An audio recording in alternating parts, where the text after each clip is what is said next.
Hospital Porter's pride and dignity, stop the New World Order. Welcome to Herpanwo TV. It's Wednesday evening, I've just finished work and I'm going to London. Yes, I'm going to head there now and straight from work, and I'm going to go and see a show and do a little reportage for you. So let's have a look at what I'm going to go and see. Right, so this is the event I'm going to see. It is a Skeptic's Guide to Aliens, 7:45 PM, Wednesday 29th of January. There we are. It's quite cheap, isn't it, for £2. And the Bell, 50 Middlesex Street, London. Nice little pub, that is. I always like it there.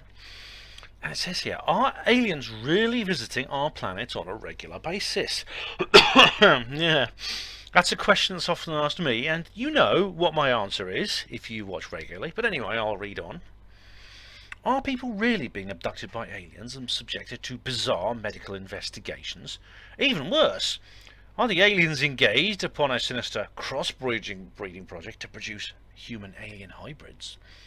Chris French, Professor of Anomalistic Psychology at Goldsmiths College, will explore psychological aspects of various types of alien contact claims, ranging from simple sightings of unidentified flying objects to alien abduction experiences. Along the way, he'll review the history of UFOs within society and discuss the risks inherent in the memory recovery techniques employed by some ufologists. Chris will argue that all claims of alien contact can be plausibly accounted for in terms of known psychological phenomena such as sleep paralysis and false memories. Right, well, now this is a subject I cover very regularly on this channel, and if you're a regular viewer, you'll know what I think is the answer to the questions posed in this little blurb, and indeed the assertions made in this little blurb, and I'll be happy to repeat those particular viewpoints of mine a little later on in this video, I think. But to begin with, let's go to London and see what Professor French has to say.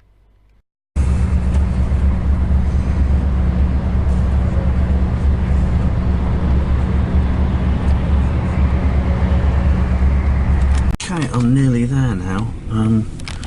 Traffic hasn't been bad actually, so I've got through quite quickly. It's about 5:15. Colin's waiting for me. I'm actually meeting up with Colin again, my good friend and comrade and space brother, and so I'm meeting him at Victoria Station. I've got a pretty good t-shirt on, I think, don't you reckon? Something like that. Yeah. I mean, as is often the case with these Skeptic events, the reason we attend them is really got a lot to do with showing the flag. Just making sure that our side is represented, and so it's quite good fun, that. Okay, I made it now. I'm in London at Victoria. I've got to go to Victoria Station and meet Colin there. I've had a good quick journey. It's about 5:20, completely dark. There is a moon, you see. I mean, on the Herpanwo show, I'm going to talk more about the moon. Do watch the Herpanwo show, sorry, do listen to the Herpanwo show on Herpanwo Radio tomorrow if you can, by the way, because I'm doing a special about Brexit, because Friday's Brexit Day. I'll say more, I'm not going to say anything about Brexit in this video, because that's all coming up in the next one. But I had a pleasant journey. I had Richard Dolan on my earphones, not much traffic. I kept in touch with Colin by text, so we'll head for Victoria Station now, which is just around this corner, and find our Colin. I'm in Victoria Station now, and Colin will be up there at the Wetherspoons. You might even see him in the Zoom, actually. Perhaps not, but I'm going to just head up there now. And he's usually always up there. That's where we meet. There's our Colin. He's on the other side of that window. Let's go and see him. Yep. We got him. Here he is. Hello, Cole. How are you, mate? Yeah, you're right. Nice to see you. Yeah, good to Say hello to the Herpanwo TV viewers. Herpanwo viewers. Well, as you can see, we're looking at the debris of our dinners we've had. Colin and I have had a very pleasant, rather expensive meal, and it also went cold quite quickly because we're sort of in this outdoor bit of Victoria. Well, it's technically indoors, but it's underneath the roof of Victoria. So we've got this big Victorian arch above us, and it's letting the cold in, quite frankly. So it's not bad. I can't complain for winter. It's not been too bad. Well, it's just not been too bad in winter now. But you know, we've just been thinking about like what we're going to go and see. The guy we're going to go and see is Professor Chris French. Now, we've both encountered him before. I think Greenwich Skeptics in the pub we've been to, Ben.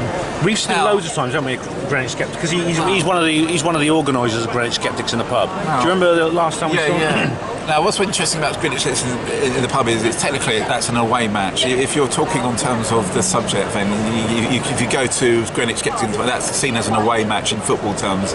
Now, if you're going to say like Ben's talk or something like his own conference, then that would be seen as a home fixture. Now, this event tonight would be, I'd say, more of a neutral venue because it's a 14 event. So technically, it might be more neutral, heading towards more an away type fixture because it's more. The 14 people are more sceptical. But this will be at the Bell Pub in Aldgate East, and they do quite a number of 14 events here. But it's kind of a little surprise because I'm not sure. I think Chris obviously has spoken at a Skeptic, at the 14 events before. Frenchie does, yeah. But his usual. I feel like he's more comfortable in his Greenwich. He's more like he's a bit of fish out of water. So we'll see. We'll see how it goes down tonight. But I mean, I think we both agree, Ben. He's a sort of likable person. I mean, I don't think he's necessarily one of these agents like possibly David Clark, who's necessarily, putting out disinfo or trying to debunk it, like, the likes of Cal Corfin or whoever. But, I'll play it by ear, I'll see how it goes, and maybe, I'll let you know after we've seen it what my views are. But hopefully he's got something new to say rather than stuff I've heard before, but Yeah, I mean, the thing is, we both know him. we both regulars at Greenwich Skeptics in the pub, and I like your football analogy is a very good one. Those are away teams, but it's more of a neutral venue tonight. You could argue 14 times is verging on an away fixture almost because of the sceptical nature of most 14, sadly.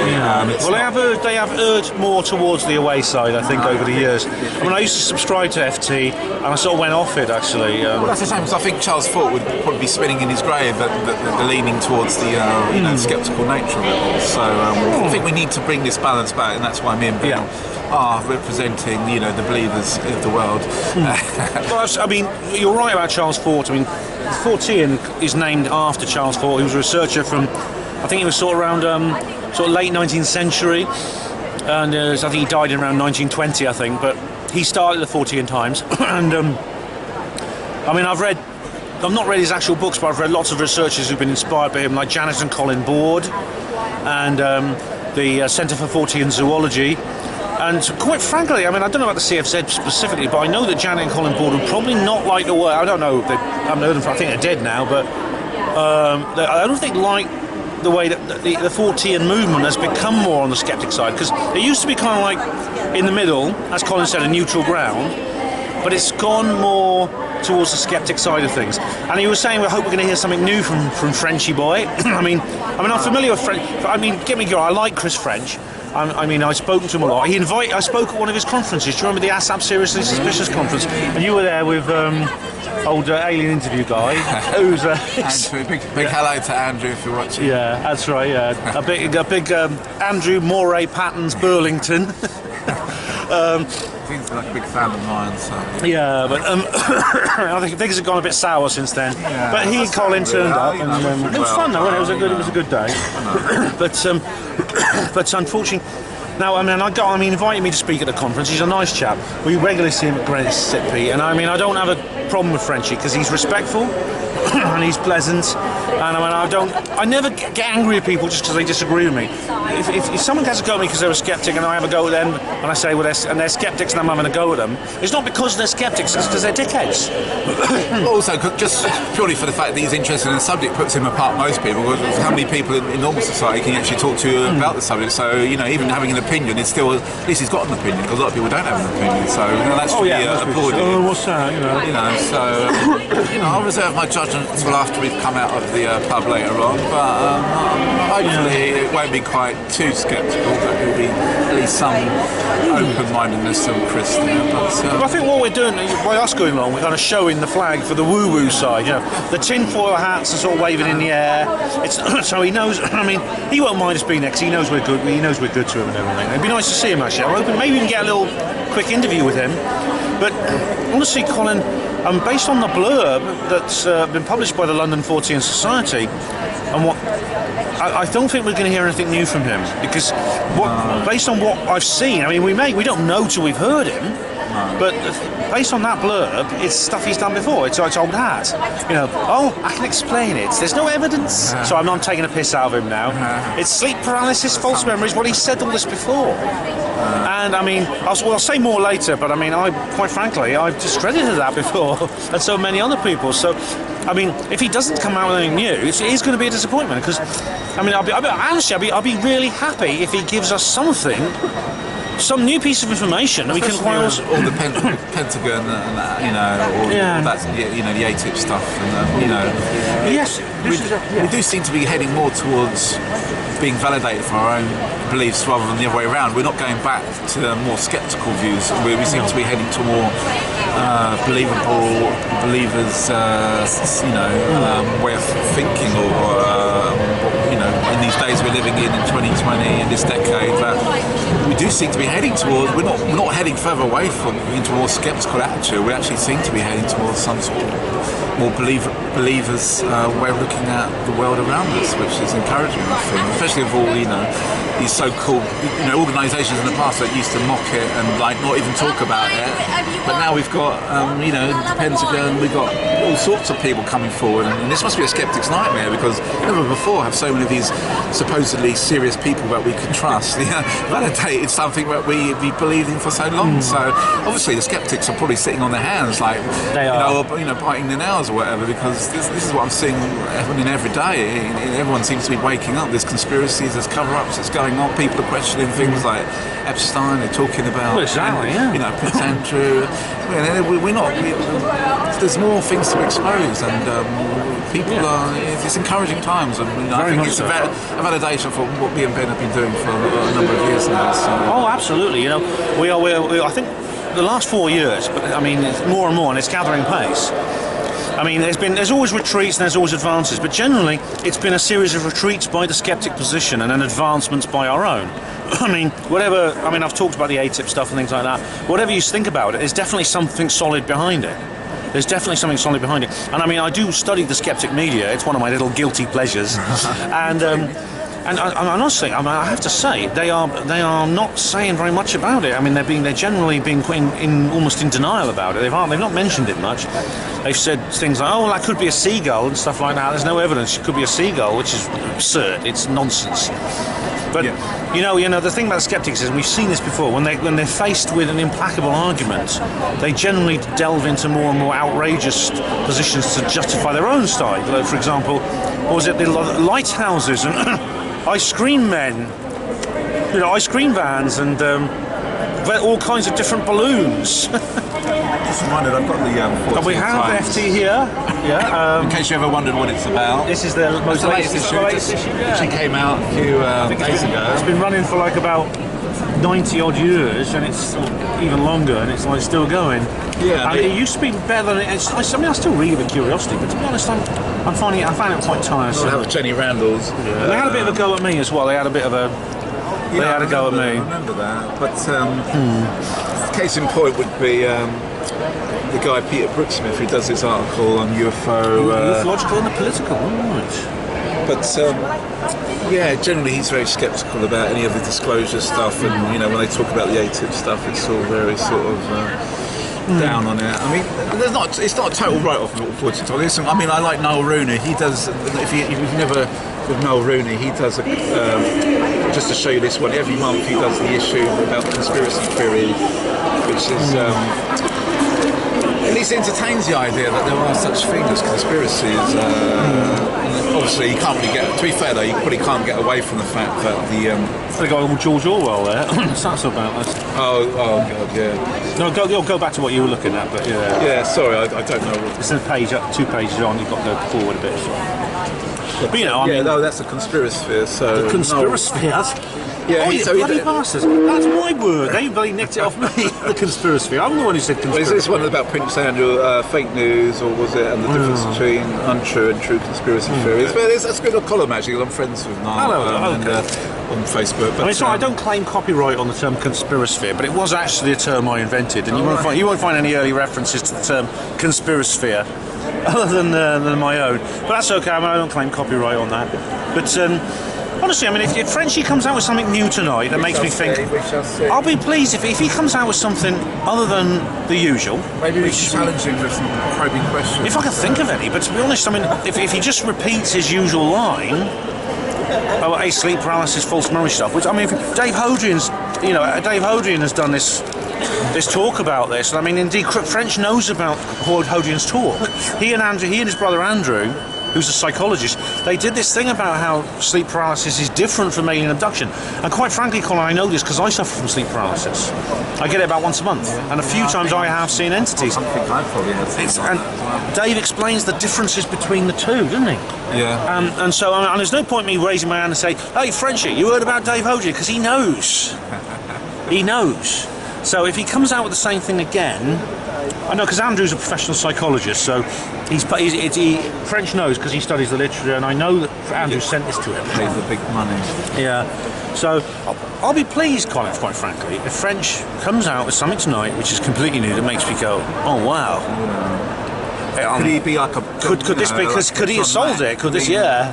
Well, you kind of like the people who do get paid the big money. They do, generally seem to toe the skeptical line. Sadly, they don't seem to want to rock the boat. Maybe for fears of losing their grant and things like that. And that's why what happened to John Mack, was a terrible thing. What happened to him, it was disgraceful. I mean, he was someone who was using his intelligence, studying the data, and bringing forth the information and declaring his results. But he was treated like some sort of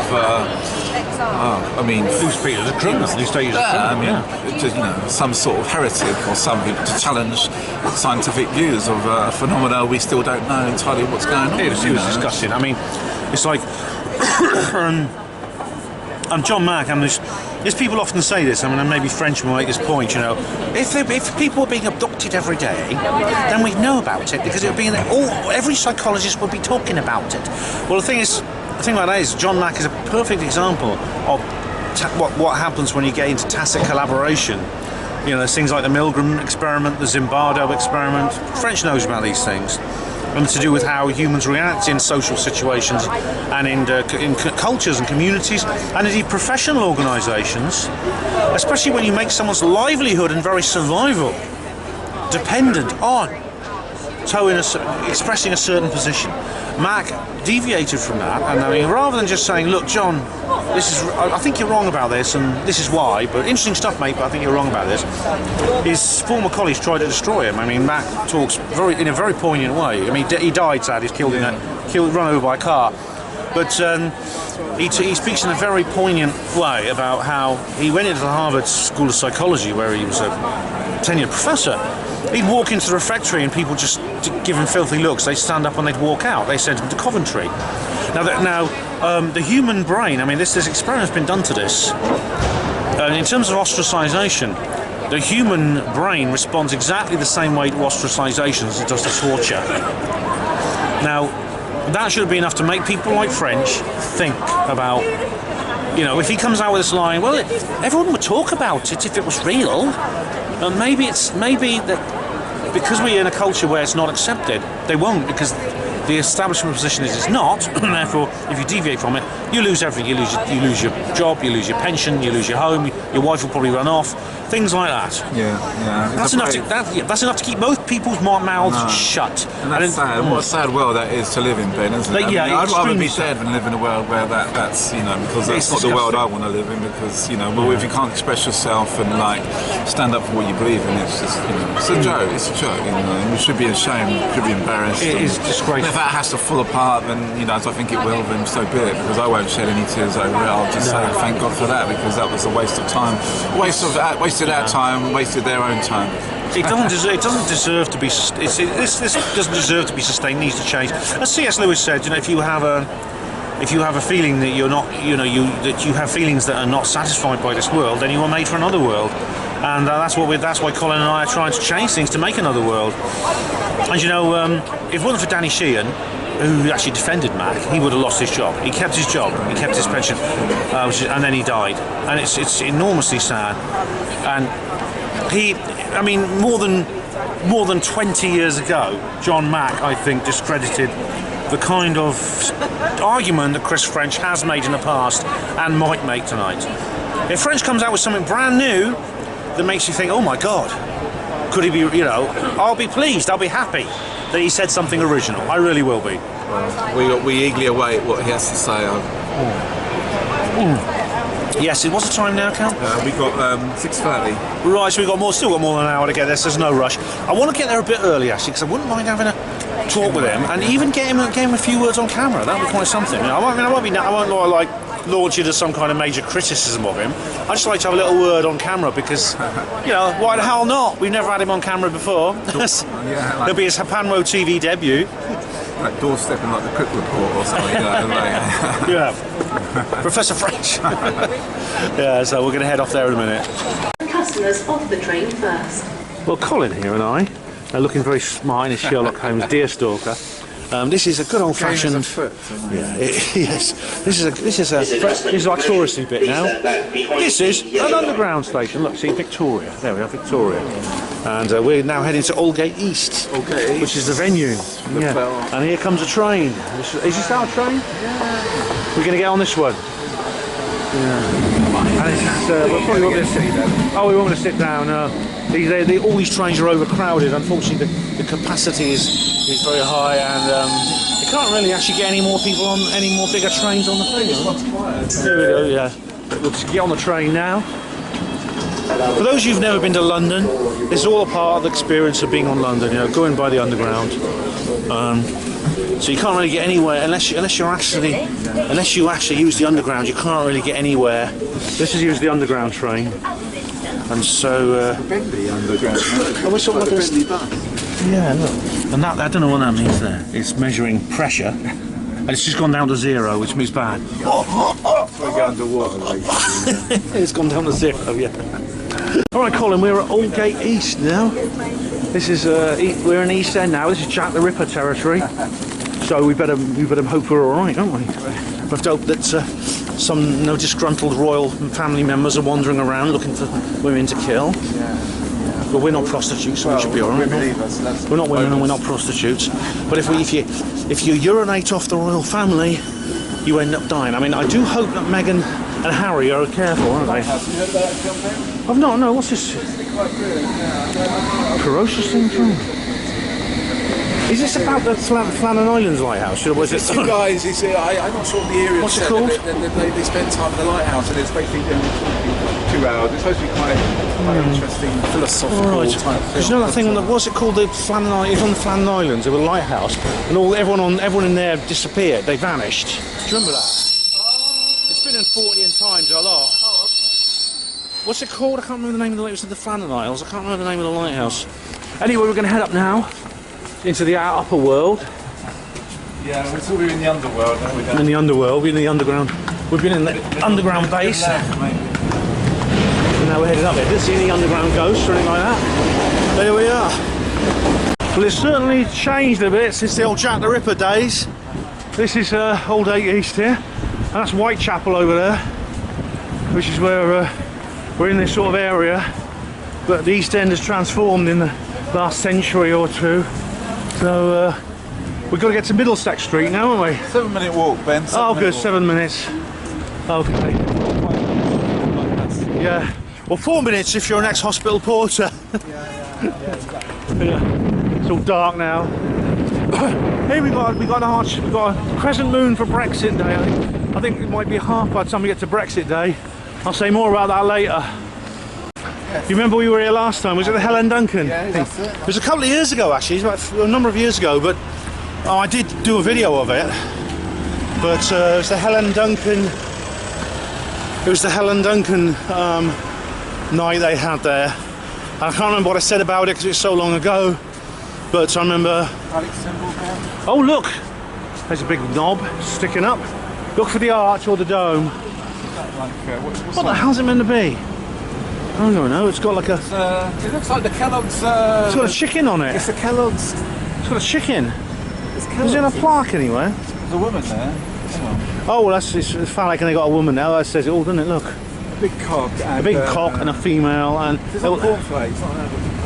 But it doesn't have anything that explains what it is. It's one of these weird pieces of art. That star in the hand. I'm not even sure what the hell's that. Is that a drill next to it? There's like a massive, very big thing. I don't. It's just weird. It's just like. It's just one of these weird artists. They keep appearing everywhere. Brian Gerrish talks about them. I don't know what they mean. No one knows what they mean, but they just put them up anyway. It's but it's weird. It's just one of these things that just appears for no reason. I don't know what it means. Oh God, it's annoying, isn't it? They've got a Travelodge. Well, they've got a Travelodge, London and City Travelodge. So that's maybe a place to stay. It would probably be expensive. I stayed at one in Kingston. Do you remember I went to see Richard D. Hall a couple of years ago? Stayed at Kingston. Yeah. So, Look, 1947, another sign, Ben. where is it? Look, Oh yeah, Roswell year. Should pop in there, see if there's any aliens. what could possibly they be selling by calling their shop 1947, yeah. Let's have a, well, maybe it's other things. a Maybe restaurant. I don't know. What else happening? The creation of the CIA. Maybe they're doing a Roswell version. Well, let's have a look. Have a look, just to What is it? 1947. maybe it's Restaurant, bar and Hopefully, is it pizza, 1947? kitchen. 1947 prices, Ben. No. Oh, well, that'd be great, wouldn't it? Yeah. Let's have a look. Oh, there's the menu. You can have a check for yourself. I don't think so. But that is the place. It's in there. So it's 1947. What's it say? So in 1947 beer. Authentic. Oh, vegetarian. It's Indian. Oh, it's Indian restaurant. Oh. Maybe because that was Independence. That was when it was Independence. I'm Yeah. trying to shoehorn the Roswell. Oh, yeah. It was Independence. Yeah. Outrageous. It was also the thing is Independence led to the Indian Civil War. That's actually stole a lot of the headlines. Got an Argentinian flag in that one. Look. Oh, right, Bife. Is this Argentine? Oh, right, it's this, yeah, Bife. Argentine stuff. Oh, yeah, lots of beef and stuff, that's They had Argentina. the best steak. I've actually been to Yeah. them, sorry. They do, yeah, they have a lot of like beefsteaks and things in Argentina. Oh, look, that's quite a good little... And this is like, you can eat the world along here. Incredible range of restaurants. Look, another Mumbai Square, yeah. So, yeah, I mean, there was the thing is like one of the reasons the Roswell incident didn't really have any purchase was so much what else was going on in the world. It was stealing all the headlines, like the Indian Civil War, as I was saying, and the independence that led to the Indian Civil War. The bell, here we are. Yeah. Is that the bell, is it? Oh, the bell, of course. Are we reading too much into all this, Ben? I'm sure we are. But it could be that is symbolic of the one that was created. Was it the Glock? The Glock, yeah, the beehive, what it was called, yeah, the anti-gravity thing. Probably the head would explode. Miles would have a fit, wouldn't he? Yeah. Anyway, we've arrived, ladies and gentlemen. So we're just going to sort of like hang around until everything starts. So. And here we are, inside the venue at the Bell Pub. It's upstairs, up a dark flight of stairs to an overhead room. Looks like somewhere the Cray twins might have met. And, well, it was really full when we arrived. We thought we were getting there early, but every seat was full. We had to stand, although someone did bring some stools in. I did manage to sit down, which was nice. And there is the wonderful Frenchman doing his lecture there. So, to give you just a sense of what it was like there. It's the break. I'll put my hat on actually 'cause it's a bit cold, and I'll look better with my hat on as well. I can't hold the camera for a moment. Let's careful. Hold you Thanks, down. mate. Cheers, hold it. Oh, well, I don't know how to hold the... No, you are camera. you are the camera. You're the Panmo cameraman thing. We're outside the pub at the moment. We've just heard we're having a little break now. But neither of us really fancies a drink much. This is actually a cashless bar. I'll show you a bit. This is the sign of things to cashless, come, Ben. and of course they have the gender study professor's apron hanging up there, which they're going to have to take down in 2 days' time. Says a lot there anyway. But that was whole Frenchy boy, and to be honest, he did the same talk I've heard him do before. I think it's about the third thing time. was, I actually thought that either his last talk was very forgettable and I'd just forgotten it, but it seemed like a new talk. So I actually thought that I actually don't remember that talk. So unless, like I say, it was totally a forgettable talk the last time I saw it, and I thought it was a new one. But yeah, you kind of know what you're getting with him, to be honest with you. It's well, someone who puts, Philip Glass up as their... Yeah, he made reference to... I don't actually, I do apologise. No, I don't, sorry. He made references to Class several times. He called him the late, great Philip Glass. Yeah. He mentions firstly Class's book on abduction. He also says that he talks about Travis Walton, about Travis Walton made it up. Now, this is... did you... if you remember the UFO Truth video I made, we talk about Stanton Friedman and what he found out about that, about how Class had tried to pay some of those guys, some of the witnesses. I don't think he's aware of those facts, Ben. I wonder if Chris is. To be honest, is he really not aware of that? I mean, he's very selective in his book reading. It seems rather unusual that the French would be completely unaware. I mean, I don't know. I mean, he might be. I want to give him the benefit of the doubt. But well, he was quite cynical about abductions. I mean, he talks about the sleep paralysis thing again, and I think that's sleep paralysis. I mean, I suffer from sleep paralysis. He's looking for volunteers, Ben. Are you going to be? I might volunteer to be one of his study because I mean, that's him in there. Actually, I can show you him. That's all that there. I'm going to just get my. That there is old Frenchie by the bar. You see him? I don't know if you can see him. That's actually Frenchie there. Yeah. I don't know what he's drinking. Yeah, probably some Skeptic ale or something. You know. I don't know if there's. But is there a pub called the Skeptic Arms? Well, I don't know. But you know. You see, I mean, I've not. I don't think I've mentioned my sleep paralysis in my videos. I might have done, but I do get it regularly. Usually, I just wake up. I get it about once a month. Actually, I wake up and I just open my eyes. I can't move, and I look around myself. And apart from that, it doesn't bother me anymore. I used to when I've had it my whole life. It used to scare me when I was a kid. Now I usually just wait a little while, and after a while I wake up. But sometimes I see strange things in the room with me, like an old lady with like an old Chinese lady. I saw this big black cowled figure like one of the ring wraiths in Lord of the Rings. But I mean, Dave Hodrian, Andrew Hodrian, you remember them at UFO Truth, the first UFO Truth? I don't think I was at the first UFO Truth, to be honest with you, but I am familiar with Dave Hodrian. But he's done his own research into this, into the whole connection between sleep paralysis and alien abduction, and he explains completely about how different the two are. And I can well believe it. I can absolutely believe that the two are different. They're absolutely different. Yeah. So I wasn't. You know, these last slide talked about also child abuse and satanic abuse, which again I find that's rather dangerous to sort of link these things all together, because I think there's a reality. Satanic abuse, I believe is. What does it do with the false memory syndrome thing? It's you can't even mention it actually. It's just almost like too hot to handle at the moment. Because to be honest, some of it might be true. I mean, in some cases it might be a reality. I mean, and so I mean, I don't know. I mean, but I don't think you can say this. I mean, he's linked this to alien abduction, hypnotic regressions, and things like this. And I don't think that's healthy, because he mentions hypnotic regressions and how bad they are and how they just generate false memories. But Mary Rodwell has talked about this, and she's addressed these points about how there's a distinct difference between the two issues. So. It's all. I mean, it's no surprise. I knew what I was getting when I signed up for the talk. Really. Oh yeah, I mean, we're not going to hear like we're not going to hear Villas Boas and other case, Barney, Betty Hill, all that sort of stuff. But the thing that I'm really interested in. Funny enough, he mentions Phyllis Bowes was actually 4 years before Barney Hill. That was in Brazil. And there was no. So where did he get? If it's all implanted memories, like the greys are these generic things, and they, people, and before they used not to have them, and then suddenly they appear. Well, how come? Where did Phyllis Bowes get the idea? His experience is quite frightening experience he had, which involved medical examination, sexual assault, things like that. Where did he get the idea from? Because he was a Brazilian farmer. This was in 1957. This was before computer games and movies and things like that. The only sci-fi movies were like The Day the Earth Stood Still and stuff like that, which is not the same. It's like a weird thing, isn't it? Yeah, no, I do agree with you. I do feel like he's towing the old skeptical line there. What abductions are. I mean, he gives a brief history of ufology. He talks about the familiar stuff where we all know. The Kenneth Arnold sighting, Project Blue Book, UFO flaps. Adamski, the nice creatures from Venus, which that was in the 50s, and he said they didn't have abductions back then. They only had these nice, beautiful, blonde-haired creatures from Venus, which of course was no one knew anything about back then. Turns out it was like one of the most inhospitable places in the universe. But that's not true.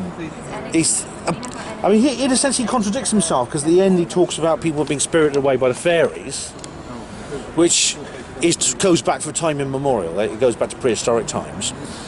Well, what's that if not something very similar to an alien abduction experience? Yeah. So people are having these experiences. People have been having this since the prehistoric times.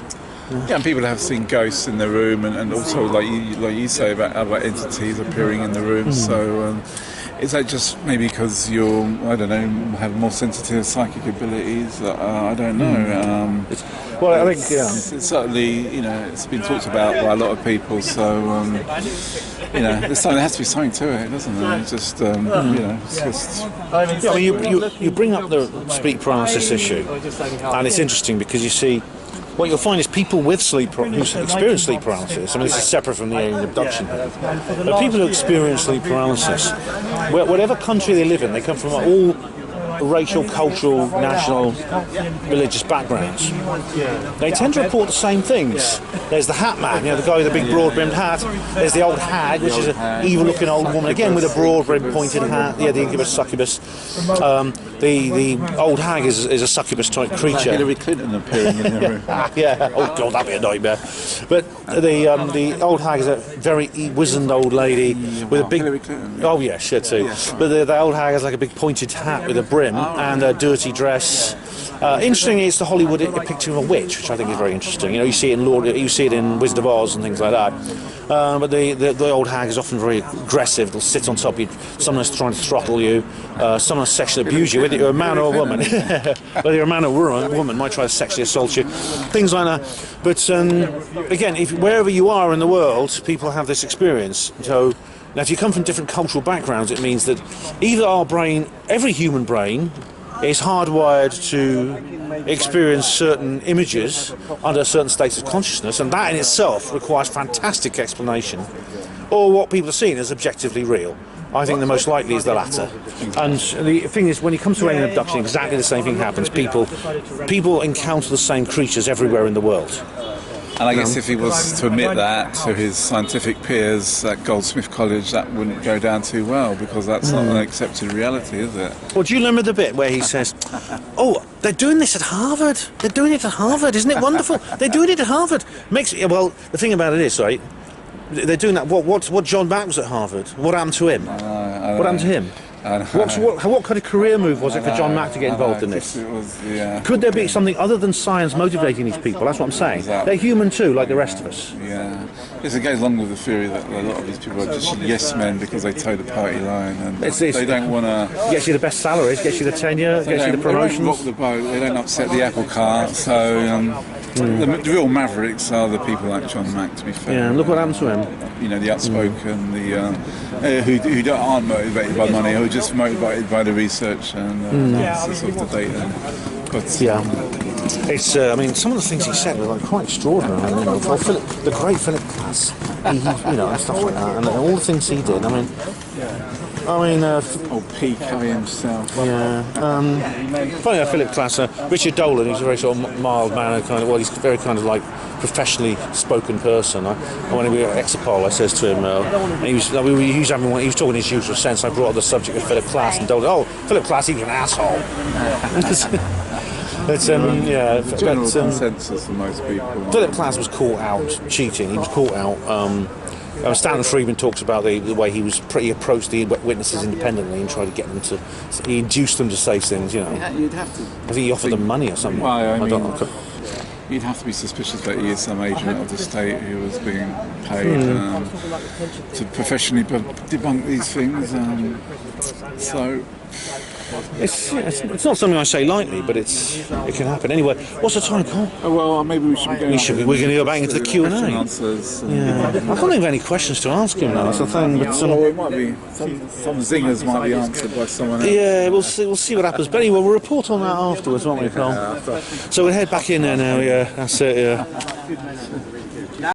And so we returned upstairs to the venue for the Q&A after the break, and this is a slightly less well composed quality photo of the interior yet again.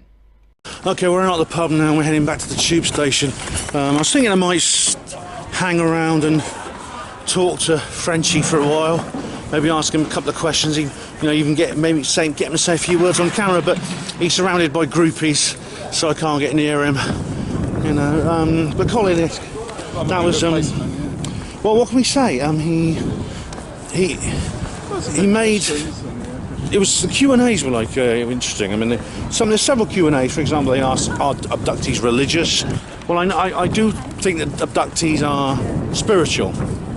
I mean, there aren't UFO like religions. For example, the Ethereal Society and the Raelians. These essentially are UFO cults. Although I don't think they'd like you to call it that, but that's how I see them. But what do you reckon about that? Yeah, it's a big question really, because if you're talking about people who have experiences, if they have a religious background and say, like, I don't know, they're Catholic or Christian, and that's such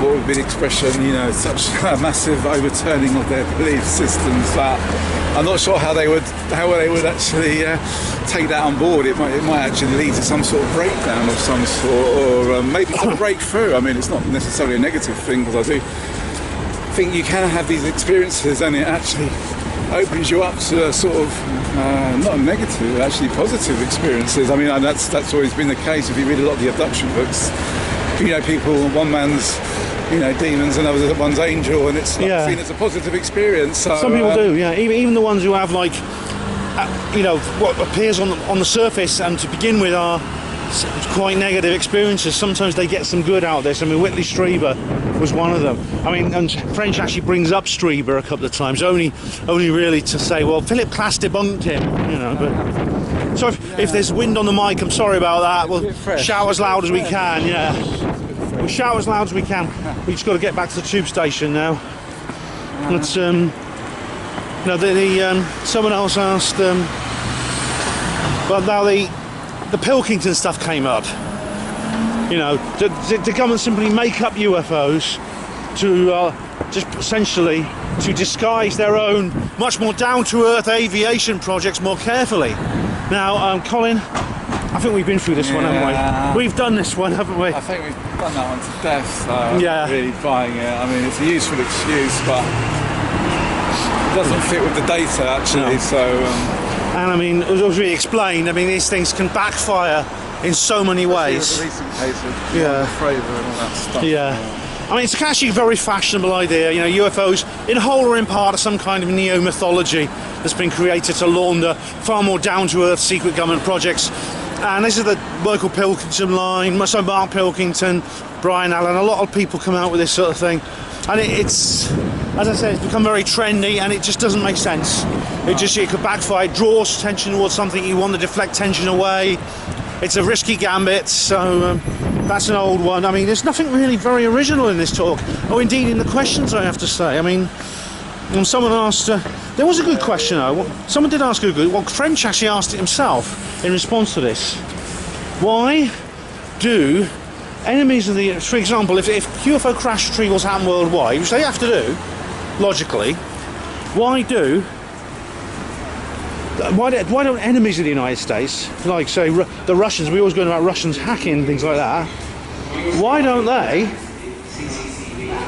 they come clean just to rub America's nose in and say, all right, you're keeping this secret and we're going to come out with it? Yeah. Why don't they do that? Well, yeah. That's a good question. It is, but then that could tie into conspiratorial belief that they're actually all controlled by in a pyramid type system. There does appear to be some kind of global policy in place. Yeah. We're going down to the underground station now. There is some kind of global policy in place. That's the point. No one likes to rock the boat. No. And it could be that there's more at stake than even the rivalry between nations. And that's important. I mean, this also ties in, I think, with what people used to say about the moon landings. Colin, do you remember? Colin's having a bit of trouble with the turnstile. They don't want him in here. He's an undesirable. Are you an undesirable, Cole? Okay, we're going to go westbound platform now to Victoria. Okay. Where are you? You've got to get different... you've got to change. I'm going to go all the way to Vauxhall. Oh, we're going to... Oh, look. I do believe there's a train coming. Isn't that handy? Anyway, I mean, it's the thing about the moon landings. Why didn't the Russians blow the whistle? Why didn't the Russians just come out and say, the Americans are not really on the moon? Well, there are many reasons why not. There could be this this global policy obviously supersedes that for various reasons. We're going to get on the train now. This is a good old underground train. So Colin, I do believe we're going to get a seat. Yeah. It's 10:15 in the evening, you know. Oh yes. I mean, there's a lot more here, Colin. I mean, I'll turn this round. This is leaving Aldgate East now. There's apparently, where's the geographic comparison? This is what several people are saying. Is there a geographic comparison between different UFOs and different alien abduction experiences happen on different continents and different countries? Now, Chris said, there's only anecdotes about this. Well, you know, I mean, I've looked into this, and the answer, we've already talked about this, haven't we? It's, from what I've seen, and I know French wouldn't accept that, it's not a proper study, but it's a global, universal experience. Yeah, you can't narrow it down to... I mean, you could say maybe certain areas, like sacred sites, might have an influence on such things, but like you say, I do think it's a global phenomenon. Well, someone did ask, where's the best place to get abducted? Yeah, I don't know. The thing is, the alien abduction phenomenon happens everywhere. That's the thing. But another thing, right? He said anecdotal evidence includes third-person reports. So if you know someone who says they've seen an UFO, right? If you know, all you have to do is if you know them, you shouldn't believe them. And he says it doesn't matter how many people who tell you this, it's still anecdotal. It's third-person reports. Now, what do you think of that? That's not right, is it? I don't think so, no. I don't think it's right. No, that's not... doesn't sound like a scientific approach. Well, it's rather like this, you know, people say the plural of anecdotes, not data, but if lots and lots of people are saying the same thing, people who don't necessarily know each other are saying that, and have not had access to the same information, are saying the same thing. Why is that not data? Why is that not data? Yeah. That's the question. The next station is Monument. This is a district line train to Richmond. And again, a few of the other things I remember was like, what was the percentage of like women to men being, involved in abduction experiences? You know, is there any data for that? You know, and I think Chris was saying, well, not really aware of, but I think generally it is perceived more that there seems to be more women. Well, it could be this. I think more women. From what I know, there are a high proportion of women who speak out about, who actually maybe that's it. Speak about, or maybe remember it, or have memories, or speak out about it. Yeah, there might be. Men would probably not want to talk about it, I guess, especially if they're having their sperm taken. I don't know. That might be seen as something that men find it. It could be like similar difference between sexes, natural difference between the sexes. Perhaps men are more likely to be in professional positions where there's more at stake, for example. I think that's statistically much more likely. There could be all kinds of reasons. I mean, but there are there's all kinds of different people, men and women, who come out and speak about these sort of things. But what do you think about the intellectual black hole comment that he made? Did you ever see that lecture by Dr. Stephen Law? I'm not sure if I did actually. No, maybe this is something he's spoken at several events that I've been to. I don't know if you were with them, but he says that people who believe these things are in intellectual black holes. Means they're in a position where they can't really be reasoned out of it because they're stuck in there through an irrational belief system. Well, that sounds a bit, but that's just, that's... To be fair, he did talk about confirmation bias. He says we're all guilty of it, and that's true. I think, I think we both go along with that in their own little ways. Everyone does. I'm not saying that, we want the information to fit our belief systems, but I think there is enough evidence to suggest that, there's a lot more going on there that seems to be more the fault of the skeptics, that they're not open to the data that's been presented to them. They just find that they can't accept it. Yeah. Well, there'll be a link in the description box to my talk about skeptics, my general video on skeptics. In fact, there's two of them. There's a long version and a short version. But the point when it comes to intellectual black holes and confirmation bias, a lot of skeptics believe they don't stuff. I mean, French admitted he does, which is quite something. A lot of skeptics believe that they don't experience this, that they are somehow immune from intellectual black holes. I mean, when I said to Stephen Bloor, I says, "Are you in an intellectual black hole?" I can't remember what his answer was, but I asked him, "Are you in an intellectual black hole?" I was quite surprised to find that Frenchie has been to the Rendlesham Forest. Yeah, he went around with Dot Street and Brenda Butler. Oh yeah. No, but it's not data. It's an anecdote, it's not data. Well, yeah, he went into the pub, didn't he? I think he had like a what is it? The American Werewolf from London sort of situation where you go in there and everyone sort of goes quiet, stops what they're doing, and look like you're like the. You know, you're the alien or you're the beast. Yeah, I can just imagine the Brenda and I just imagine Brenda and Dart. They go, "Is that Chris French? Is that what's Chris French doing here? Oh my God, he's not coming with us, is he?" Well, it's quite funny, his little pun about how the ETs would suddenly realise, "Oh, Frenchie isn't here, is he? Yeah, at Rendlesham. We'll get the hell out of here if he's here." I mean, it's like it's quite funny. Yeah. To be fair, he's got a good sense of humour. I quite like him. I don't dislike him. I mean, he's not I disagree with most of the things he says, but he's not like your troll skeptic, is he? He's actually quite likeable. I mean, he's quite a genial chap. And I mean, I spoke to him. I know him. You know, I spoke to him. And, he seems because we're regulars at Greenwich, aren't we? Well, yeah. Well, not that regular, but we go to some of them. Yeah. When there's an interesting talk, we'll go on them. I saw Deborah Hyde there as well. She was there. Oh yes, Greenwich Skeptics and Emperor. Was there anything else you remember about this? Or anything else you remember about either? Not just the Q&A, but the whole thing. Someone asked a question about is there a certain a disposition of hoaxers would hoax and I mean he makes a fair point that some people will, you know, he brings up the example of James Randi saying that he saw a UFO on his way into driving somewhere. To see how many people believe it. And there are people.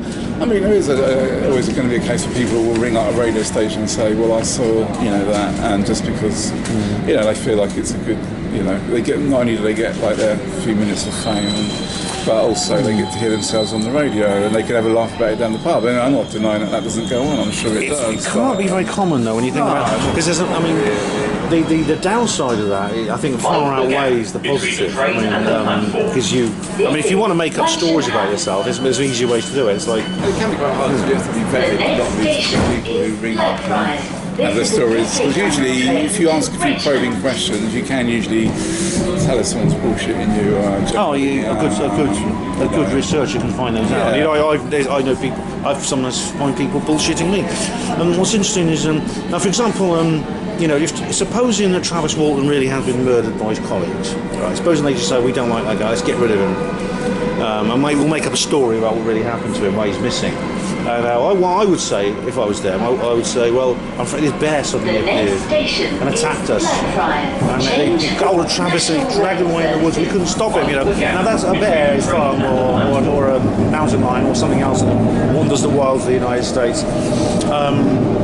But they said that they apparently made up a story about how he'd been abducted by aliens, and when really they'd taken a chainsaw to him and left him under a log. I mean, it's as it happens that didn't happen. Travis actually turned up a week later, but it doesn't that. It seems silly that people to make something like this up has far more disadvantage. I can't think of any advantage it has that outweighs any disadvantage. I think I've been quite brave, really.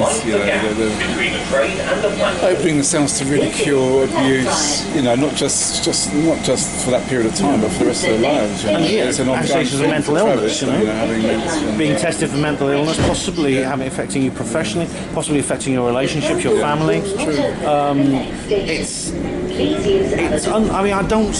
It may well happen. I mean, maybe because people are nuts. But to me, I think it's a very unusual thing. Yeah. Now, he also mentions, like he said, now, I was quite pleased he says this was ethically unquestionable. It is ethically questionable, it is. I'm glad he thinks so, is the speciality of James Randi, which is like the hoax they pull to try and expose something. Like he mentions the Project Alpha hoax, which actually Randy misrepresents the Project Alpha hoax. I've mentioned this in my Skeptic video. It's links in the description box. But if you, apparently John Mack was the victim of one of these things. It was actually Philip Klass who organised it, where they set him up with a fake abductee to see if he'd take the bait or something like that. Yeah, I mean that's sort of like a form of entrapment, isn't it? It's a bit like putting a car with, the doors open and like hoping to bag a criminal or something. I don't know, it's unethical, really. I mean, it's. And you often find that the hoaxers, if the hoaxers don't get the results they want from the victim, they will misrepresent the results. I mean, Randy did that. He mentions the SoCal hoax. Have you heard of the SoCal hoax? No, I didn't know what was that. Southern California. I don't know what SoCal. That's only SoCal. I've heard that expression used. It's Southern California. I've heard it before, but it might be something. French mentions it along with Project Alpha, so maybe I'll find out what it is and do another video on it. I don't know because I'm not going to insert anything in this video now, but the point is that when they do these things, it's like the Avebury Carlos, where they flew this fake UFO over Avebury. Do you remember? Yeah, I do remember. It was like a Model X aeroplane. It had been, it was a drone basically. It had been adapted to make it look like a flying saucer. Sorry. Wasn't Richard Branson involved, or was it a balloon or something? It was actually a drone that had been made up to look like a flying saucer.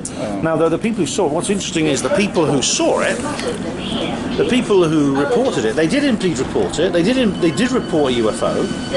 These hippies and the people like that over Avebury, these supposedly most gullible members of society. But what they reported was pretty much what they saw. There were no embellishments. There were no sort of it shone beams of light down on me, man, or anything like that. They reported what they saw, which proves that these people who supposedly supposedly most gullible members of society, are actually far better witnesses than was previously found. Which effectively means that the Avebury Carlos backfired. I didn't even say that. I think it did, yeah. Anything else that springs to mind from that talk you'd like to mention? I don't know, actually. We covered everything of it. I got most of it, I think. I'll cover the rest. Just something's caught my eye on talk to come up. We've got a new genealogy, John Peel. One of my favourite books. Our very own favourite Skeptic. David Clark. DC. Well, that's a future Panmo TV video for you, ladies and gentlemen. That's a larger venue or something. We've also got to talk about new magic. So we've got plenty of plans for future Panmo TV videos. But anyway, there were several other things that he came up with which I wanted to bring up. For example, he cites you know about the 95% figure that's always stated. It's even 95% or 99%. And this basically means it's a majority. So when they want to say, it refers to the number of UFO reports. It's windy again. Some wind coming in. The number of UFO reports, hope you can hear me, that can be explained by non-extraterrestrial means, right? And this figure you often get from skeptics is 95% or 99%. Yeah, that's right. A bit high. And maybe, I think that's like a generic way of saying it's a majority. Sort of thing. It's like the prop circuit stuff they always say, I never really thought, especially in the prop circuit stuff, I never thought that was accurate at all. It could be just almost like a qualitative way of saying the majority. The actual figures, now this was in the Osborne Book of UFOs, it was actually 67% that can be explained easily using non-ET means. 67%, That's the actual figure. But they've taken 67, they turned it into a generic kind of like qualitative large number and said 99% or 95% can be explained. And 40% of the rest are Chinese lanterns and stuff like that. Statistics can prove anything. Yeah. What does it say? To foul things up requires a statistic or something like that. I don't know what the word is. Now, what do you think? This is a good point, right? What do you think about the fact that UFOs are often spotted in crowded areas in big cities, and sometimes there's only one witness? Like on I've heard stuff before. People have been switched off. Even people in the same car. One is like almost they're in a trance. They've been and you also get that phenomena where you it's like almost time stood still, where everything goes quiet and there's no other cars on the road. So I think Rennie Reynolds would call that the Oz factor. That's The Oz factor, yeah. Yeah, there is something to that. I do think. It's like Denise Bishop. Denise Bishop, she was actually a huge object hovering over her house and shot her hand with a beam of light. Yeah, I mean, there's forensic evidence because she had an injury on her hand, which was very odd, but no other witnesses. No, and it actually reminded me of something else he said about how people. He gave an example about driving Chris French, and there was like a car in front of him with a big two police cars. With a statue. Was it the face of Yeah. And he said, well, and he's such an I can't remember. It was like a sculpture of the Queen's head or something. Yeah, like it was such a shocking thing to see. Just driving on the road, everyone was getting their phones out, but he didn't sort of. He didn't juxtapose it with what people were looking at your phones. But I thought, well, that's not really the same because they're generally flicking it up in the sky, and not many people are actually looking up in the sky. When it's at eye level, then I'm sure most people would sort of but you can't really compare that to aerial-based objects, and it's obviously they're coming down quite low. So I didn't think that was a good example really, because most people aren't looking up in the sky most of the time anyway. And the whole thing about cameras and. You think, people saying that, you'd be better footage. Just, when you do get a good photo, people say, it's all Photoshop, and when it's a bad one, they'll say, well, can't you focus your camera? So it's like you can't win either way. Well, unfortunately, the thing about photographic evidence, the whole issue has changed when it comes to things to do with things to do with like Photoshop and stuff. Photographic evidence now doesn't carry the weight it used to. However, very often people. This has always been a problem. People say, look, I photo of it, and their hands are shaking, they're really excited, and you get like a big like a blob just moving around. Look, there it is. You see, clear as day. You see that UFO? There it is. And it's just, it's not as good as the witness report, though, is it? Foul and all sorts of anomalies. So. Yeah, I mean, Bridget Barclay had this experience. She was a witness in Los Angeles. She, she's a nice lady, actually. I've met her. She was a model, and she was living a high life. Here's another example, right? She was like a glamour model. Did erotic modelling and things like that. Living the high life in Los Angeles, earning a lot of money. And she says, I've seen a flying saucer.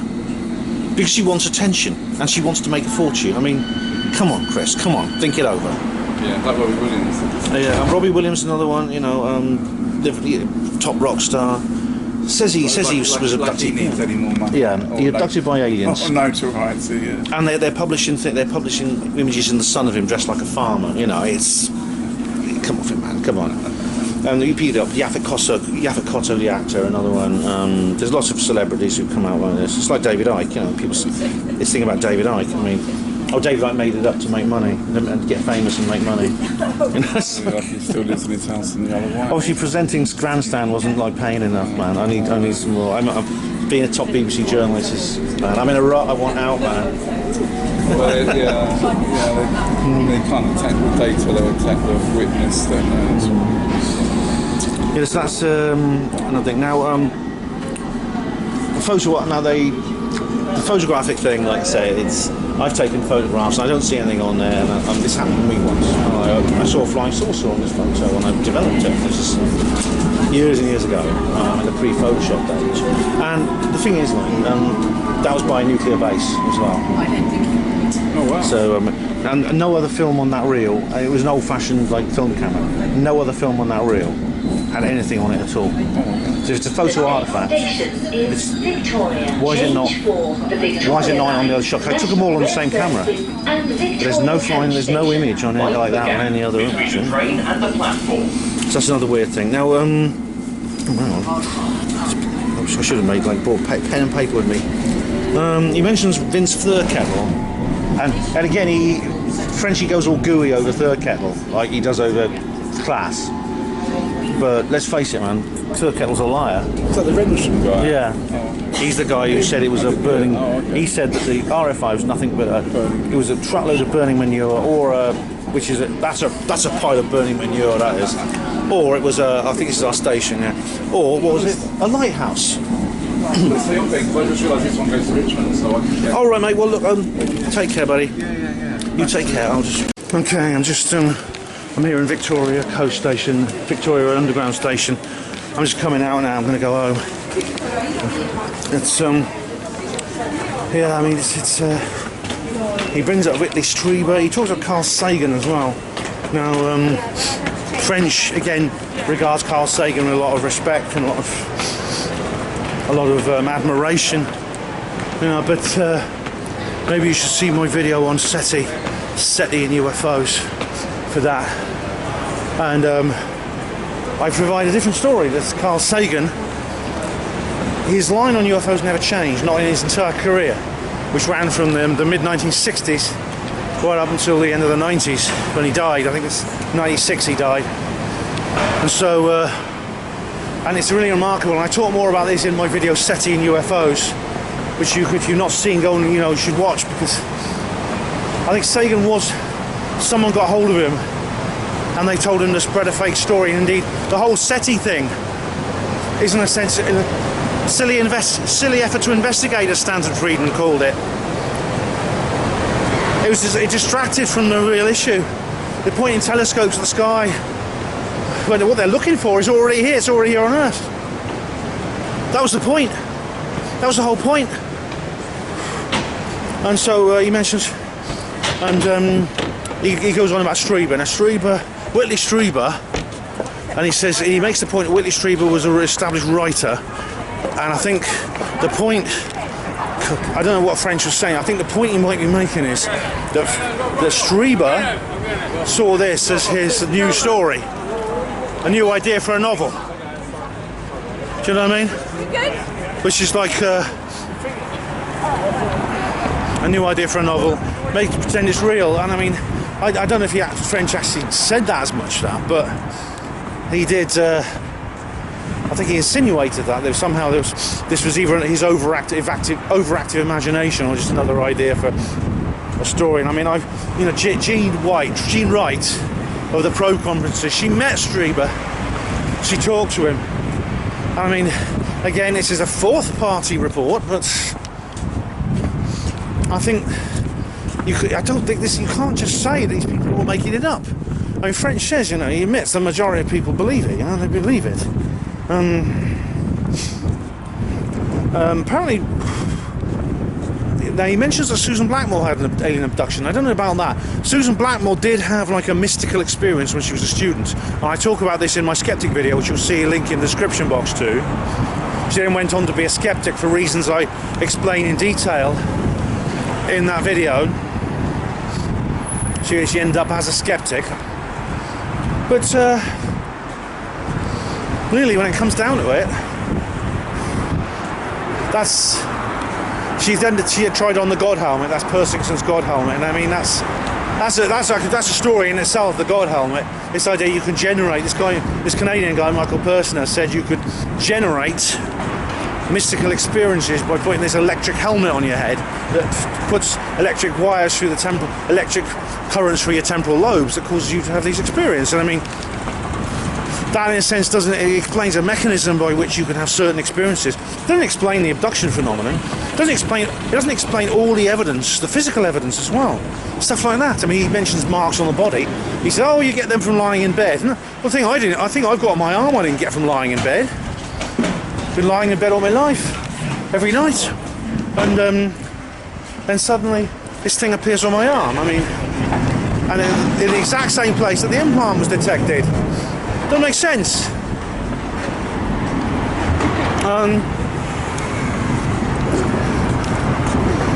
How many people are abducted? Now, there was a study done by several people in 1992, and it didn't ask much. I mean, it didn't really go in very deeply, and it came up with a figure of 3.7 million in the United States, and that's like, well, that's probably not true, and I agree it's probably not true, because it just asked several questions that could easily relate to other things like sleep paralysis, and that's fair enough, all right, but there's still, I mean, even the French says many thousands of people around the world have this experience. It's probably tens of thousands or hundreds of thousands. I mean, I know of four or five in this country alone I know personally, within my social circles. And that doesn't include those who have other reasons for believing strange things have happened to them without necessarily memories of it, like myself. I mean, I've got no memory of any experience that would lead me to believe I had this implant put in my arm, yet there's good reason to think there is something strange that's been placed under the skin of my arm, as I've talked about in other videos. How did it get there? I don't know. I don't know how it got there. But now the sleep paralysis thing, this is French's little bugbear, that the sleep paralysis experience itself is a form, and the alien abduction experience is a form of sleep paralysis. Now, there are similarities, which is like the paralysis, the fact many people are paralysed and unable to move when they're in the company of these aliens. That's true. Not always, but it does happen. Now, but there are distinct differences. I get sleep paralysis, as I've explained. I think I talked about this with Colin before, so apologies if I'm repeating myself. I get sleep paralysis. I wouldn't describe that as in any way to think that I've been abducted by aliens. I'm not saying it's aliens that put an implant in me. So in sleep paralysis, you generally are in your bedroom. You don't move elsewhere. In the alien abduction experience, you are moved. You're taken to another place. These memories are often as clear as day, as clear as your waking life. Sometimes they're retrieved by hypnotic regression, but not always, and I'll say more about that in a minute. But sleep, and David Hodrian did a talk at the first UFO Truth Conference where he distinctly explains the difference between the two. And I don't know if Frenchie's aware of that. If so, if not, then he needs to learn, I think. He needs to learn the difference. Right, now here's my coach home here. Hopefully I will get on the coach straight away and go home. If not, I'll just carry on here. Okay, I've just got off the coach. It's now midnight, and I've got to go home, which should take about an hour before I get home, so it'll be about 1:30 when I get home. And then I've got to edit this thing tonight. I've just realised. It struck me as I'm on the way on the coach home that if I'm going to have to edit, and I'm going to have to upload this video tonight, because if I don't, I ain't going to get a chance till God knows when. I should point out the next 5 days are going to be extraordinarily busy for me, and there will be videos, and I don't want to say anything right now, but some of it might be a bit alarming, and I don't know how it's going to go. I'll tell you more about that when the time comes, but just keep watching the channel, because there'll be updates for that within the next few days. But I've got obviously Brexit and stuff like that as well. I've got to do the Brexit video. I'm going to London, back to London in 2 days' time to do the Brexit video. But I mean, it shouldn't be hard to edit actually, because I've already done the title sequences. I've just basically got to copy this location footage and then splice it all together and then process and then upload. It shouldn't be difficult. I could sort of go to sleep and set my alarm between the times it takes that to happen. Anyway, this talk was called, it was listed on the London Fortean Group's website as A Skeptic's Guide to Aliens, and indeed that is the title I've given it on this video. But Frenchie doesn't like that. He calls it The Psychology of Alien Abduction and UFOs. That's the title he prefers. Well, it's too late to change it now, Professor, sorry. Anyway, where were we? Yeah, the generic grey. Now, you see, this goes in, he was talking about how aliens change over the years. It may be more accurate to say that the popular image of aliens changes over the years. I mean, there was this idea that was spread by, I think it was Joe Nickel or Bill Nye the Science Guy, one of the skeptics, said that, greys, no one ever saw a grey before Close Encounters. So after 1977 suddenly people start seeing greys, because that's when Close Encounters came out, and they saw it in the movie and they incorporated that into their fantasies and delusions and hoaxes. Well, Robbie Graham, who wrote Silver Screen Saucers, who's a ufologist, he managed to get hold of the production designer of that movie. You know, the famous Steven Spielberg one where all the little creatures come out with a big flying saucer at the end of it. It's a great film, brilliant film. Robbie got hold of the production designer for that movie, And I thought, where'd you get those little grey aliens you have in there? Where'd you get the idea from them? Oh, it's just very simple. I just phoned up one of the people who sees them. And I asked them, one of the people who gets contacted and abducted, and I said, look, what do these things look like? And they told me, and that's how I got the idea. So you see, what the skeptics have done is they put the cart before the horse. It's not life imitating art, it's art imitating life. And I don't know if Frenchie's aware of that, I'm not sure. Anyway, as I've just explained, sleep paralysis is not alien abduction, it's two different things. I don't have all the details to hand, but I know that Dave Hodrian's written about this because he's Andrew Hodrian's brother, and it's all kind of like, I think, it's all been dealt with that way. I think there was actually a proper psychological study done on this. So, John Mack, now, this takes us back to Harvard, yes, where, they're all so scientific, and one guy gets a gun pointed at his career, and the others don't, and that's how science is done, yeah. So, as I said earlier, Chris, I'd asked Professor French to think about that, are people motivated? Are we really, is science really a place where we just draw these perfect circles, and everything that scientists say is true because they live in a perfect intellectual environment? Or are we living in a world where politics and economics and finance and the things like that, and human psychology, and herding instinct and just things like that are not at play, because those things can distort the scientific process. I think that's what might have happened in the case of sort of John Mack, for example. I mean, he mentioned Richard McNally, what's her name, the other woman, and he mentioned SETI, the search for extraterrestrial intelligence. I've been through that, don't have to repeat that. Scars, I've talked about scars, my own scar on my arm. Again, I don't believe I rolled over in bed and saw that. Now, missing embryos. Now, this is another thing. A woman will suddenly find out she's pregnant. Sometimes it's when she doesn't have a partner and she's not had sex. Either way, she goes to the doctor, find out she's pregnant. This happened to somebody, a friend of someone I know. Now, what happens then is, for some reason, the embryo will vanish. What will happen is, she'll wake up one morning and suddenly find she's not pregnant. Sometimes this will be associated with, other symptoms, pain, passing blood through the vagina, things like that. Sometimes she's not at all. She'll go back to the doctor and says, I think I might have miscarried. Oh no, you were never pregnant at all.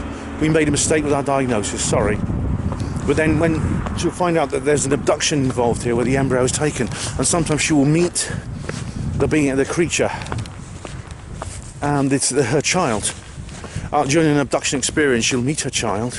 Sometimes she'll get to play with the child, hold and nurse the child. It's fascinating. It's also very touching and very poignant, this phenomenon, and it's not just down to delusion and hoaxes, I promise you. I've known too many people with this who've had this sort of thing done. And I mean, I was talking, just listen to my last interview on Panama Radio with Tony Topping. Please do. Now, Professor French makes some comments on their mental health and says they're a bit weird, and obviously that's not a medical term, but he goes on to describe things such as schizotypal disorders, dissociativity, post-traumatic stress disorder. These things are sometimes associated with people who have these kinds of experiences, and people who have flight to fantasy, away with the fairies, as French's grandmother used to say. Interestingly, the fairies thing comes into it again, because of course fairies and aliens are the same thing, I reckon.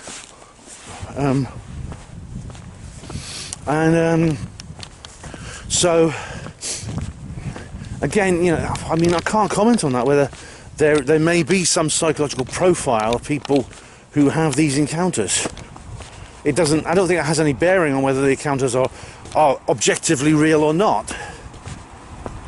I know he thinks it does with Strieber and things like that. Strieber apparently falsified a story whereby he witnessed the famous Texas clock tower shooting, which is one of the earliest recorded school shootings in 1966. And apparently that wasn't true. I don't know about that.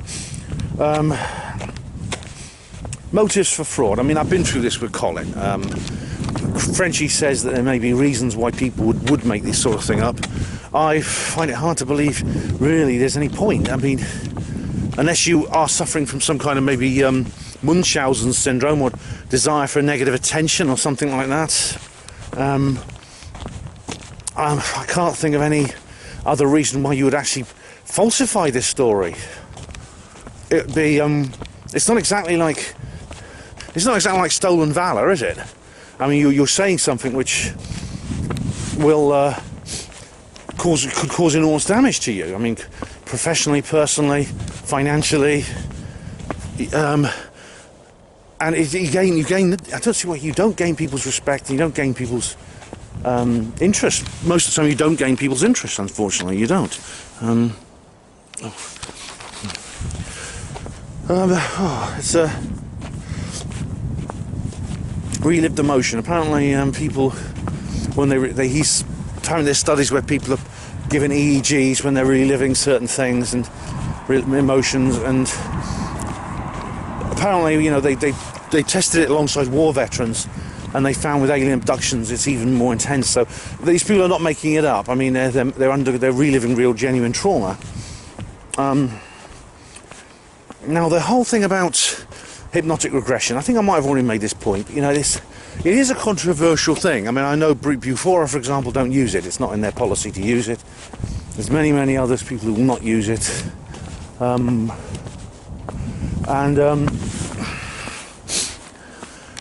It's some people say you shouldn't be used. It's a bad method. Frenchie's one of these. He says it encourages false memory. And again, false memory is another controversial thing, which is probably best not to comment on at this juncture. But I know other researchers who disagree. Mary Rodwell, I know.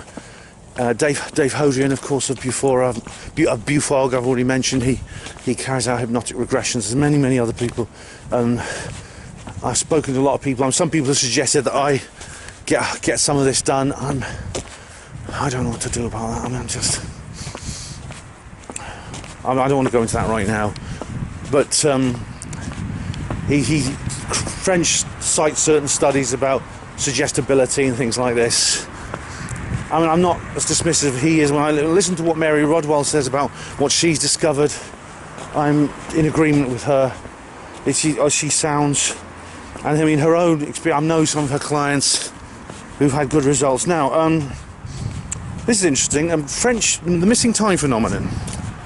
Right, this is something very interesting. It's very, very serious, and Frenchie puts it down to you just got the time wrong. You just misjudged it. You read the clock wrong. No. I mean, this guy that Mike Soper knows, the guy, you know, we were talking about the abduction case near Oxford. It says, well, this is a local case. Happened in, I think, 1975, I think. 1974 or 5, somewhere around that time. Happened near Farringdon, west of Oxford. A man and a woman, 2 children, a husband and wife and 2 kids taken from their car. First thing they knew about it, they got home like 2 hours late, and they were driving from Gloucester to Oxford. And they knew the road well. They couldn't believe it when they arrived home 2 hours late. They didn't have any hypnotic regression, before anyone asks. But over the coming days, memories returned.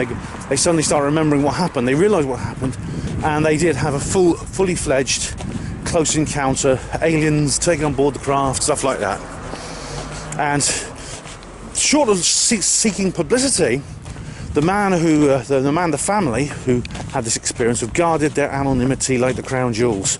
The reason is, the man, I mean, I don't know what he's doing now. I mean, this was a long time ago. I don't know if he's still alive. He was certainly retired by now, after all this time. But he was a lecturer at Brookes University. Brookes University is that building over there. You can just see through the trees. He was a lecturer at that university, and it was called the Oxford Polytechnic in those days, but it's the same institution. And he didn't want anyone to know about this. So again, why would he make something up? Tell a ufologist, the guy who does Contact International, which is a locally based abduction research community. Why would he do that and then not tell anyone else? And got the time wrong? Come off it, mate. He's driving from Gloucester to Oxford. It's late at night.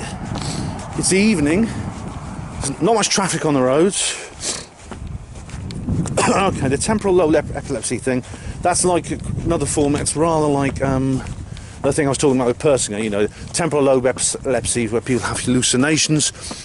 So it doesn't really cover much, actually. It doesn't really. It's something that doesn't, I think, explain away the abduction phenomenon. It explains why certain people have certain experience. They have like altered states of consciousness, and these things can be generated spontaneously, but it does not have any bearing, I think, on the objective reality of the alien abduction phenomenon. Oh, so that's everything in my notes. Sorry if I'm a bit scrappy, but I'm quite tired. You know, I don't dislike French. I like Professor Chris French, actually. I know him. I mean, I spoke at the ASAP Seriously Suspicious conference which he organised. So I've spoken at one of his conferences, and I don't want to be too hard on him, because as he's catastrophically incorrect on his whole outlook, his whole mental suite, and the way he his whole idea, all his theories about alien abduction are wrong. Most of them anyway, but I think he's not a nasty person. I mean, he admitted that there are ethical problems with the Carlos type hoaxes, and what's more, I've always found him very genial. I've always found him very respectful, and he said hello to me today. I shook his hand and we spoke, and he did say, actually, he said, I said, I know you've seen this talk before, Ben, he says, and I'm afraid it's the same one I'm doing over again. So that's the answer to my earlier question of whether he's going to present anything new. And he didn't. It was a talk I've heard before, and my criticism of it is the same I've used previously. And obviously I don't think Chris and I are going to agree on this one, definitely not. But he did I might get in touch with him, actually, because he made an appeal for people who've had sleep paralysis to come forward. And so I might have a word and see if I'm willing to be a part of his study if he wants to. I'll talk about my sleep paralysis experiences. I mean, I don't believe it's in any way related to alien abduction. It's a whole other subject which I could do an entire video on. Indeed, I've done her Panwo voice blog articles on this, so if you want to read those, I don't think I've done a video about it. I might have mentioned it in a video or two, but do go to her Panwo voice blog, panwo-voice.blogspot.co.uk, and just search sleep paralysis on that, because I've done several articles on my sleep paralysis experiences. But you know, I mean, like I said, I was hoping he'd bring out something new, and he didn't, which is a shame. If he'd come out with, I'd have been quite pleased, actually, because I like a challenge. And if he'd come out with something like, you know, he'd come out with something completely new that made me go, wow, you know, wow, maybe this is an alternative, non-ET explanation for alien abduction. If he'd done that, I think I'd been quite pleased. I like a challenge. I like to be challenged. I like to be contradicted. This is why I quite enjoy tussling with some of the better behaved skeptics that come my way. Even if, like with Steve Mumbling, I mean, his conduct is not 100% by far, but I mean, he's not the kind of person I'll block. I mean, I'll block trolls, but Steve is someone I can deal with, and French is nicer than Steve Mumbling, but yeah, so I appreciate it. I appreciate him giving this talk, and I'm glad I went. I'm glad I got the chance to do this video and cover it off. You know, if he does come out with something new, then you'll be sure I'll cover it then. But in the meantime, I think, yeah, I think he's wrong. He's wrong about the whole thing. I've seen him actually debating Gary Heseltine, and Gary does, I think, win the debate. I mean, it's a famous one. It's actually a TV debate one. I think it's this morning. You know, honestly, to be honest, I mean, if Chris French is coming out with, Vince Firkettle, you know, Ian Ridpath. He didn't mention Ian Ridpath, I don't think. But, you know, if he really thinks these things are for the RFI, explain the RFI, then he's utterly deluded. And I think it was quite funny that he did go to the RFI. He did go to Rendlesham Forest. And Dot and Brenda and everyone showed him round. I wonder if Derek Savoury was there. I have to ask Derek when I see him. Were you there on the day Chris French came to Rendlesham Forest? Anyway, I'm tired, and I'm going to be more tired because I've got to work tomorrow. I've got to do Panmo Radio. This is why I had to edit and upload the film tonight. And then it's non-stop Brexit for 24 hours, and then there's other things as well. So yeah, busy few days, guys. I'll be seeing a lot of you, I'm sure. And thanks for everyone who commented and watched all the comments reply video. The two parts of the comments reply video I did, much appreciated. Feel free to comment on this one. So it's now I've still got a bit of a walk home. Thanks for watching Panmo TV. Hospital Porters, Pride and Dignity. Stop the New World Order.